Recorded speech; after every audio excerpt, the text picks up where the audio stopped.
Hi, good morning everyone. Myself Raju KJ. I am handling OOPS with Java on DCET 2018. The question paper code is A. The questions start from 142. Usually the questions from 142 start with as an OOPS with Java programming. Let's look into the first question on DCET 2018 question paper. Question paper code is A. The question is, which component is responsible for converting the byte code into machine specific code? So when we go with this question, before that we just discussed with something on Java. So Java is the most popular language in the software industry because of its compatibility, and the thing is, it's a most robust OOPS language. So first, the Java was being founded by James Gosling.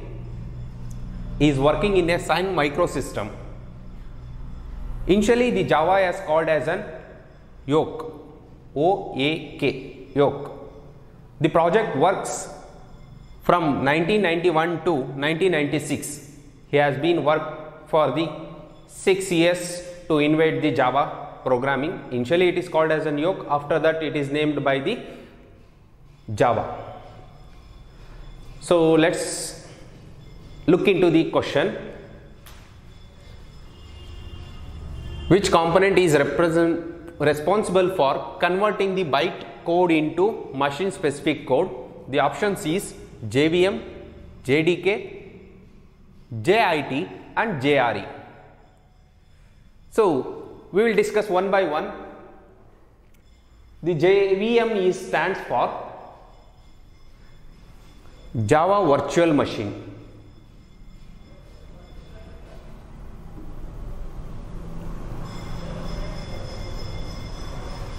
And JDK is nothing but Java Development Kit.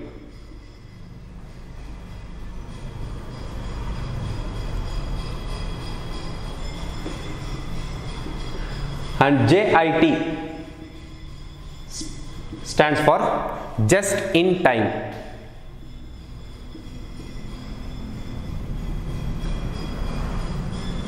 And JRE is nothing but Java Runtime Environment.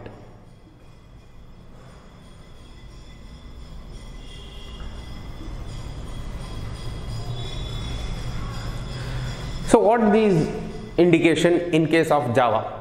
So let's discuss one by one. The JDK is nothing but it's a Java Development Kit. It is a software tool which has been released by the Sun Microsystem for setting the environment to develop a Java programs. So it is just like a software which is available in the open source on the internet. So we can download and install before go for coding into Java. So JDK having many versions, JDK 1.6, JDK 1.7, JDK 1.8, like this. The Java has been released the new versions. New version means they have added some classes into the Java software and released in the form of versions. Then JVM is nothing but Java Virtual Machine, which has been set up by the operating system when we install the JDK. When we install the JDK is nothing but we are setting as a Java Virtual Machine on the system. The system will having as a Java Virtual Machine to run the Java codes. Then JIT, Just in Time, it is a part of the JVM. It's a part of the JVM in which whenever the Java bytecode want to be run on a Java JVM, it just take as a JIT as a one of the part of it. Then JRE is also as a Java runtime environment which have a task that whenever we run the Java code, which will loads the classes which are in the libraries. So library files has been loaded by the JRE into the JVM to run the Java code. So means JVM will provide a Java virtual machine which provides an environment to run our code.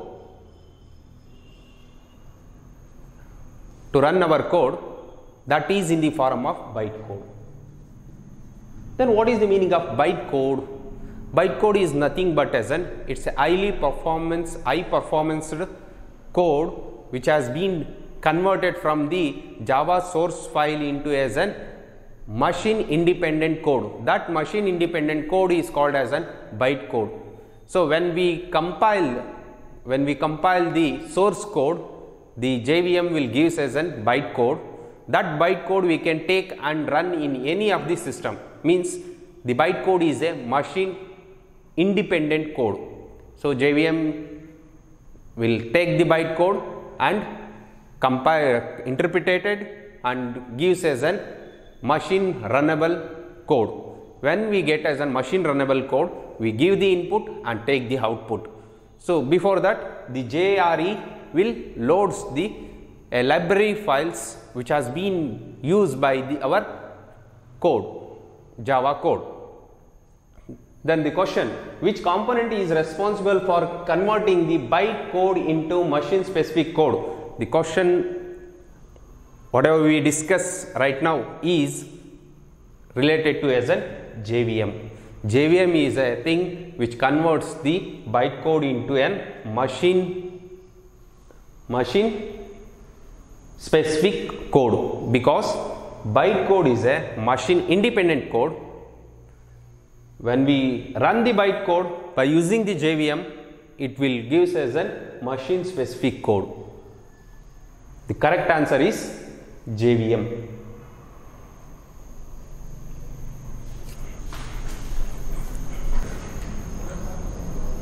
Okay, next move on to the next question. 143 question number. What is the return type of the constructor? Options are int, float, void, does not specify the return type. So what is the constructor? First, constructor is nothing but as a function having the same name as the class name.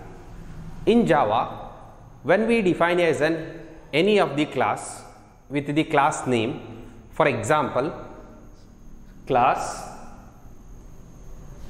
sum. If any class having the function with the same name as the class name, for example, sum,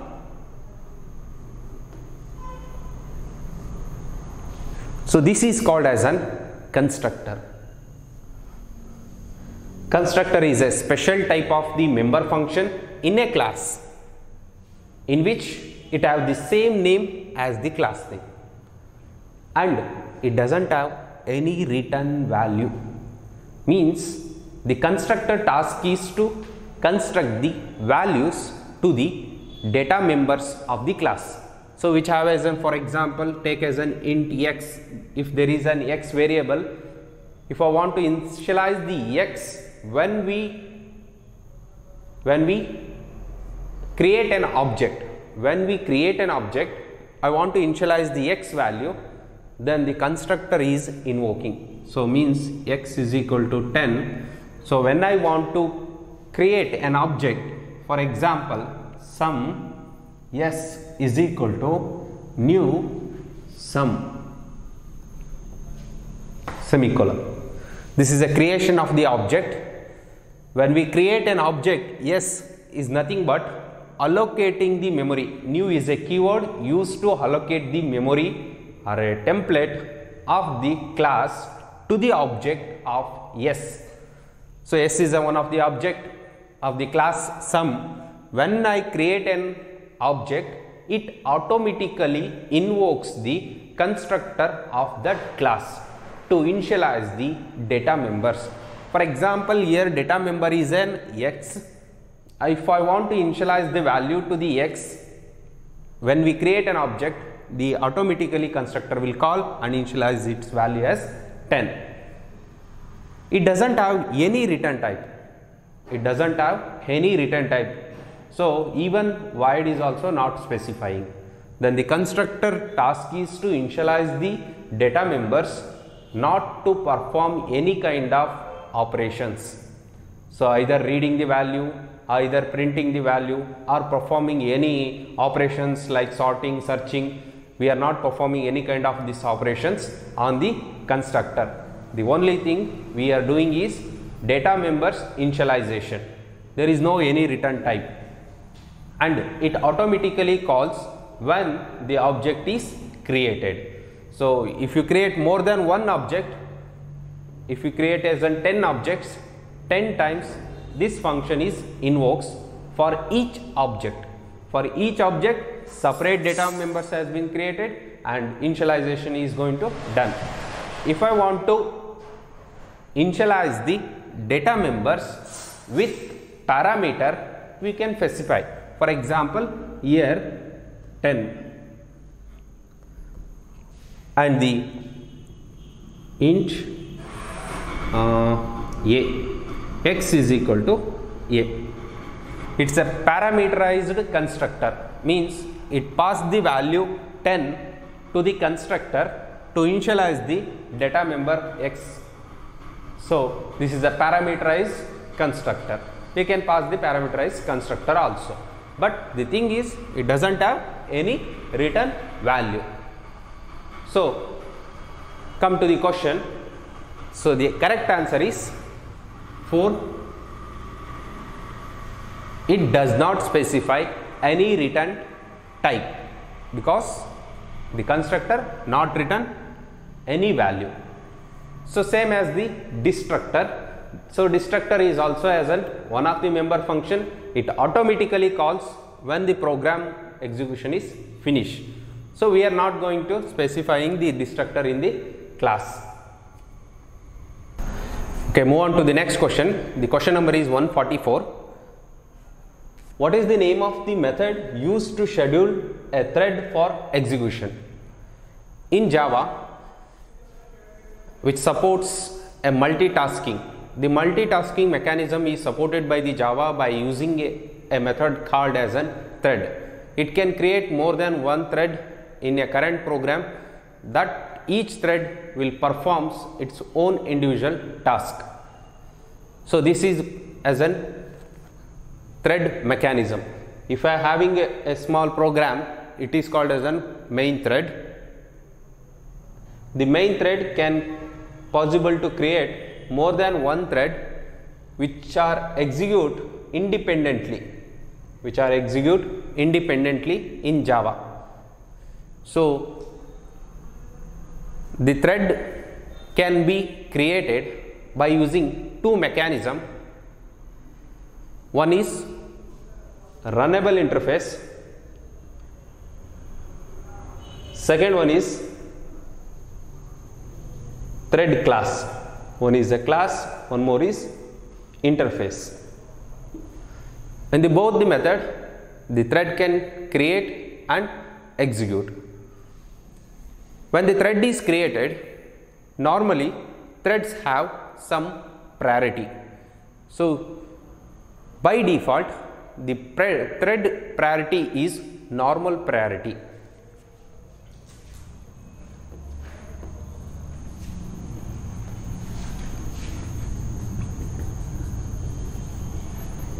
So there are 3 values we can assign to the thread. By default, it is a normal underscore priority.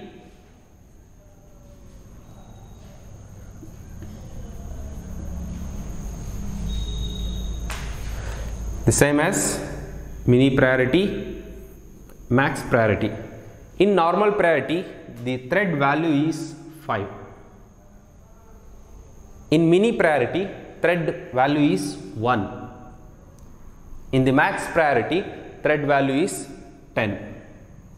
So these are the thread priorities in which when the execution of the thread, more than one thread taken place in the CPU, if they are having a highest priority, that thread task will be executing first in the CPU scheduling. Okay, this is the thread priorities. Then some of the functions we want to discuss on the thread is, for example, run. Run is a entry point of the thread.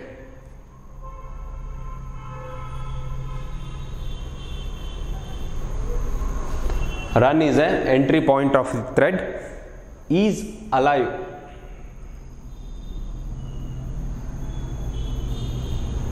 These are the functions. Is alive. Is alive is a function which is used to test the thread is still running or its job is finished.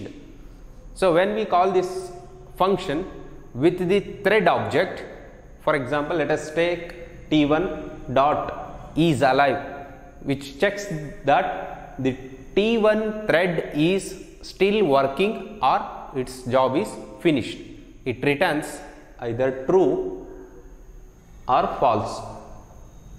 If it is true, the thread is still alive. False, thread has been finished its task. So next is join. Join is one of the function which is used to test that thread want to finish its task. For example, T1 dot join. When I call this function, the main thread will wait up to the finishing of the T1 thread. If there is a more than one thread, for example, let us call it is a thread T and the child thread is T1. When I call the T1 dot join, or when I call as an T dot join,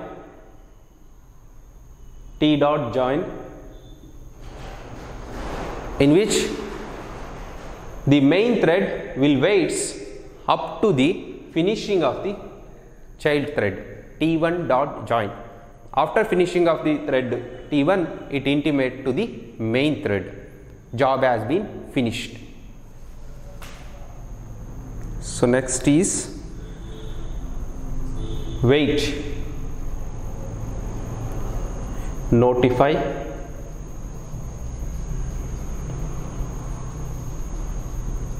notify all. So these are the functions used for thread synchronization. So synchronization. What is the meaning of synchronization? Means, for example, having a more than one thread, T1 and T2 thread, T1 needs a resource to execute X, Y and Z, and T2 also needs a resource to execute A, B and Y. See, T1 also need the resource Y and also T2 also need resource Y. What happens if both the thread starts concurrently at the same time? So the thread 1 is needed the same resource and also thread 2 needed the same resource. Who is going to be highest priority? That will get the resource. In which what happens in the case as the A is here, A, B and Y. Okay. If one resource, T1 thread having a resource A which need a resource Y, and it start waiting to release by the thread T2. In the thread T2 having the resource Y and need a resource as A. So T2 need resource is A and T1 need resource is Y. both are start waiting with each other. How long? In which thread 1 has to release the resource A, or T2 want to release the resource Y, but it not happens. So both the thread still in the idle condition, so not releasing any kind of resources with each other. So this condition is called as a deadlock, in which a resource have been held by the two threads which are needed by the with each other. No one is releasing the resource. That is condition is called as a deadlock. So on that case, the system is still in the idle state, still infinity. So this kind of situations has to be overcome by using a method called synchronization. In case of synchronization, we use the three methods: wait, notify and notify all. The wait method is going to called by a thread in which it tells the other thread that I holding the resources, I just wanted to execute this, still that time need to wait for the release of resource. After execution completed by the thread, it calls notify. When it calls the notify with the thread, it will notify to other thread that resource has been released. If more than one thread are waiting in a queue, if it is called notify all, means all the threads are start accessing the resource, which is the highest priority, it going to getting the first, and it will calls the wait method to indicate that other thread has to be wait after completion of this job. So these are the functions used in the case of synchronization. The synchronization, what he told us, and it is used to avoid the deadlock by holding the resources. So there are two methods for synchronization. One is method synchronization, another one is an object synchronization. So sometimes the code is not possible to synchronize, means method is not possible to synchronize. On that time we are going to use as an object synchronization. So these are the two methods used for synchronization methodology. One is an method synchronization, another one is an object synchronization. Okay, fine. So will we go with the thread life cycle, how the thread will be creating and how it is going to be ended is life. Okay, look into a thread life cycle. In the thread life cycle, when we create an object of the thread, either it may by using a runnable interface or by using a thread class. When we create a thread, it is a newborn. So by using a new keyword, we are creating a new object of the thread, then it is a newborn.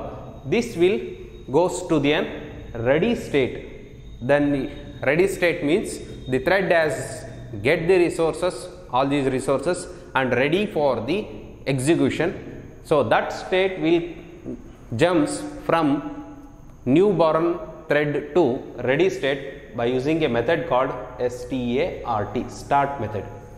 A start method, when we call it as a start method, it comes from new state to as a ready state. So it is not in the running state, thread is not in the running state. When we go for as a running state, thread want to run concurrently without any interaction between the other threads, it just start execution its own task by using a method called run. When we call a run method, it will jumps to an running state, then the running state of the thread will start executing. In any time on running state, we can call as an healed method. Healed method means it again jumps to as an ready state, again jumps to as an ready state. And also there is a methods I just discussed right now as an wait method. When we wait for some time, so it is called as a suspending of the thread. when we call as an wait or a sleep method, the running state of the thread will comes to as an inactive or a blocked state. It is called a blocked state or as an inactive state. On that time, the thread will not perform any kind of operation. In the inactive state or a blocked state too, again if we want to come to a running state, means through ready state we can travel. So means there is a method called notify and also an resume. These two methods used to call the thread from inactive state to an ready state, then ready state to as an running state. Okay. So at any time, if thread is finished its job, it goes to as an finished state, or if it is in the inactive state, if I want to be close that thread, just call as an method stop. Even though if it is in the ready state, I don't want to execute any kind of operation by using that thread, then you can easily suspend that thread or stop that thread by calling a method stop from ready state to an finished state. So these are the methods used to take the life cycle of the thread. So come to a question, what is the name of the method used to schedule a thread for execution? Not in the case of as a thread is ready.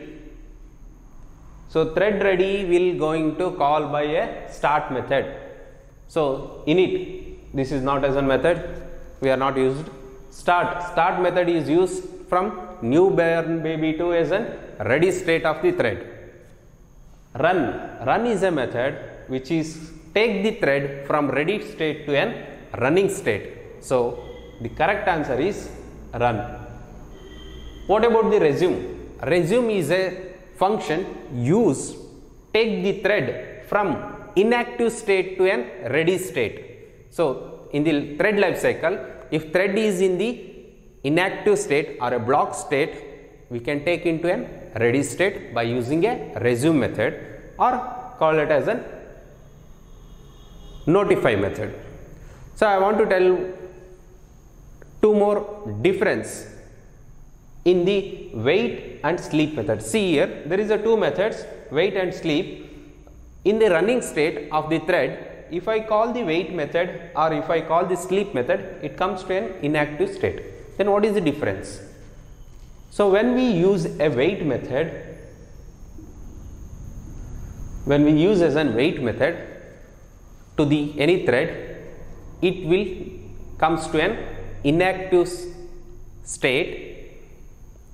How much of time? We are not specifying that. Means which is the thread which calls to an wait method, that thread has to be notified the thread that comes to an ready state. Means what? The wait method doesn't have any parameters, to wait how long it should be in the inactive state. In the sleep method, we should specify the value in a microsecond or a nanoseconds, in which that much of time the thread is in sleep mode. Sleep mode means it is not performing any kind of operation as in the wait method, but the thing is, after completion of that time, the thread automatically comes to as a ready state without any intimation by the any other thread. So the wait method, when the thread is jumps to as an inactive state, means that object again need to call the notify method to intimate that wake up the thread from inactive state to an ready state. So these are the two difference between wait method and sleep method. So very important in the thread chapter.